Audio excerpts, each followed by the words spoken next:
Hello students, आप सभी का स्वागत है सरल गणित बाय डॉक्टर केसी सिन्हा। पिछले वीडियो लेसन में हमने एक्सरसाइज 2.1 के क्वेश्चन नंबर 11 तक को सॉल्व कर लिया है। अगर आपने वो वीडियो लेसन नहीं देखा है तो चैनल के प्लेलिस्ट में जाएं, वहां आपको सरल गणित क्लास 8 लिखा हुआ एक प्लेलिस्ट मिल जाएगा। वहां पे जाकर आप इससे पहले के सभी वीडियो लेसन्स को देख सकते हैं। आज के वीडियो लेसन में हम क्वेश्चन नंबर 12 से आगे बढ़ते हुए सॉल्व करेंगे। क्वेश्चन नंबर 12 है, घातांक रूप को सरल कीजिए और लिखिए। पहला क्वेश्चन इस प्रकार से है, -2 पे घात -3 गुना -2 पे घात -4। तो आगे हम इसको इस प्रकार से लिख सकते हैं, बराबर ये माइनस में जो घात है इसको धनात्मक बनाने के लिए हम क्या करेंगे, 1/-2 पे घात हो जाएगा 3 और यहाँ पे गुना का निशान। इसी प्रकार यहाँ पे हो जाएगा 1/-2 पे घात 4 हो जाएगा। और आगे हम बढ़ेंगे, लिख सकते हैं इसको 1/-2 गुना -2 गुना -2 3 बार, और गुना यहाँ पे हो जाएगा 1/-2 गुना -2 गुना -2 गुना -2 4 बार। ठीक है, बराबर इसको आप लिख सकते हैं 1/2 दूना 4, 4 दूना 8। 8 तो आएगा गुणनफल, लेकिन प्लस में आएगा कि माइनस में आएगा वो आप देख लीजिए। माइनस माइनस यहाँ पे हो जाता है प्लस, और फिर प्लस माइनस हो जाता है माइनस, तो यहाँ पे माइनस का साइन रहेगा, गुना 1/, यहाँ पे देखिए माइनस माइनस पहले प्लस होता है, फिर प्लस माइनस माइनस होता है, और फिर माइनस माइनस प्लस होता है। ये चूंकि सम बार है, 4 बार है, तो ऑब्वियसली इसका जो मान आएगा वो धनात्मक आएगा। यहाँ पे चूंकि ये विषम बार था, 3 बार था, तो ये ऋणात्मक आएगा। ठीक है, तो यहाँ पे इसका गुणनफल क्या आएगा, 2 दूना 4, 4 दूना 8, 8 दूना 16, 2 दूना 4, 4 दूना 8, 8 दूना 16, इस प्रकार आएगा। बराबर आप देख लें तो क्या हो जाएगा, ऊपर में है 1 गुना 1 यानी कि 1, और नीचे है 8 गुना 16 यानी कि 16 8 128। ठीक है, और ये जो ऋणात्मक में है इसका साइन हम बीच में डाल देते हैं, -1/128 जो है वो इसका आंसर होगा। और इसी का दूसरा नंबर है p/3 गुना p/-10। तो यहाँ पे सिंपली हम लोग क्या करते हैं, दोनों का बेस तो क्या है, सेम है। तो और जब दो संख्याओं का बेस जिसका समान हो और वे एक दूसरे से अगर इस रूप में हैं, गुणन के रूप में है, तो उसके घातों को हम लोग क्या करते हैं, जोड़ देते हैं। तो यहाँ पे हमारा आधार p रह जाएगा, तो हो जाएगा यहाँ पे 3 प्लस और यहाँ पे माइनस में 10 है, तो इसके घातों को क्या कर रहे हैं, हम यहाँ पे जोड़ दे रहे हैं। बराबर हम लिख सकते हैं p, और p पे घात हो जाएगा 3 और प्लस माइनस -10। अब क्या हो जाएगा, p पर घात प्लस माइनस क्या होता है, माइनस, साइन भी माइनस का आएगा क्योंकि 10 बड़ा है, 10 में से 3 को हम घटा देंगे, तो p पर घात -7 इसका आंसर हो जाएगा। ठीक है, क्वेश्चन नंबर 3 भी इसी प्रकार का है। यहाँ पे देखिए 3 संख्याओं का गुणनफल है, जिसमें आधार जो है बिल्कुल ही तीनों में समान है, तो आधार को हम रहने देते हैं, और इसके जो घात है गुणनफल में क्या करते हैं, घातों को हम जोड़ देते हैं। तो यहाँ पे हम 3 पे घात लिख सकते हैं 2 प्लस, ये ब्रैकेट के अंदर -5 और +6, तीनों घातों को हम क्या कर रहे हैं, जोड़ दे रहे हैं। आगे हम इसको इस प्रकार लिख सकते हैं, 3 पर घात, ये हो जाएगा 6 दूँ 8, और यहाँ पे इसका ब्रैकेट जब हटाएंगे, ये 6 और 2 को हम यहाँ पे जोड़ दिए हैं 8, और अब यहाँ पे देखिए प्लस माइनस क्या हो जाएगा, -5, ये हम ब्रैकेट को हटा रहे हैं यहाँ पे, तो अब आ जाएगा 3 पे घात 8 में से 5 गया 3, 3 पे घात 3 इसका मान आएगा, यानी कि हम इसको लिख सकते हैं 3 तिया 9, 9 तिया 27, यह हो जाएगा हमारा आंसर। 3 पे घात 3 का मतलब होता है 3 गुना 3 गुना 3, 3 तिया 9, 9 तिया 27।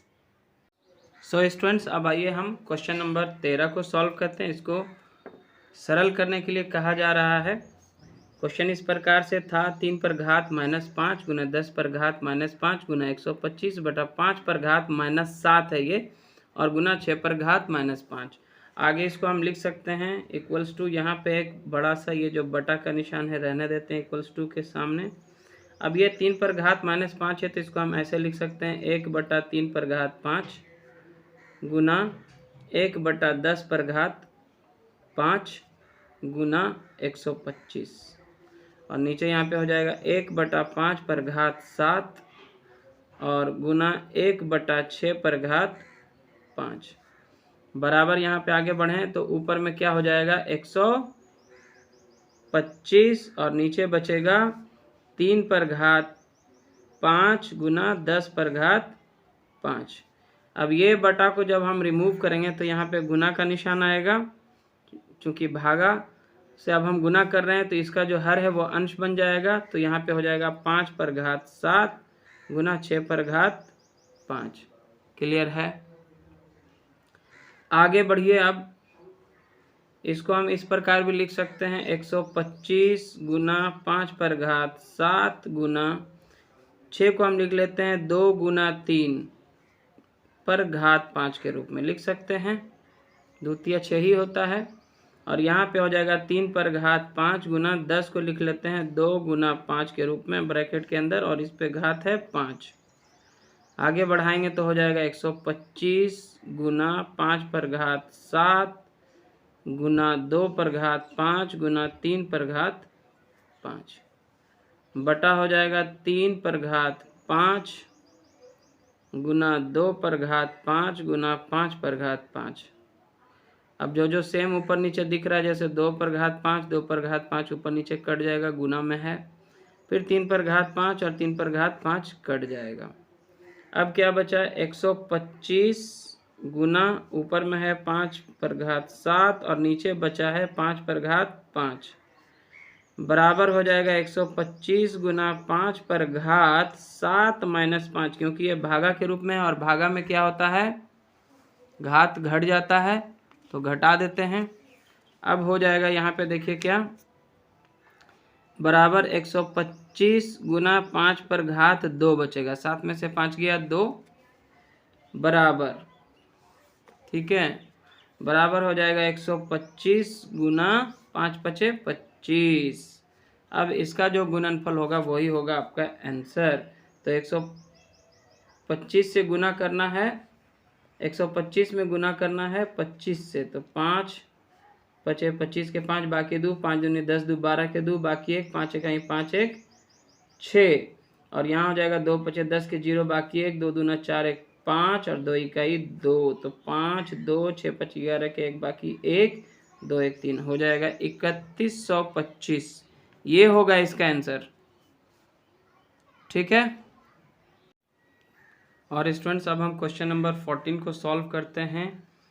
क्वेश्चन इस तरह से है, m का मान ज्ञात कीजिए जिसके लिए 5 पर घात m भागा 5 पर घात -3 बराबर 5 पर घात 5। तो आगे हम इसको और लिख सकते हैं। देखिए यहाँ पे दोनों का आधार समान है तो 5 रहने देते हैं, और भागा में क्या होता है जो घात है वो घट जाता है। तो यहाँ पे पहला घात था m, इसको घटा देना है किससे -3 से, इसका घात है -3, बीच में ये माइनस का साइन हम दे देते हैं क्योंकि दोनों को घात को क्या करना है घटाना है, बराबर है 5 पे घात 5।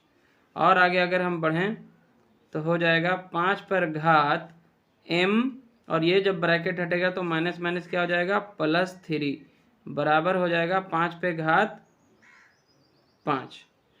अब हम देखेंगे कि दोनों ओर जो आधार है वो क्या है समान है, यहाँ भी 5 है और यहाँ भी 5 है, तो आधार आधार एक दूसरे से क्या होगा कट जाएगा और बच जाएगा m+3 बराबर 5, ठीक है। इसलिए जब m का मान निकालेंगे तो हो जाएगा 5 - 3 बराबर हो जाएगा 2, अतः m का मान जो होगा यहाँ पे 2 आएगा। देखिए कहीं कहीं पे बुक में आंसर गलत दे दिया गया है, तो आप कंफ्यूज ना हो, आप मेथड को समझें और सॉल्व करें।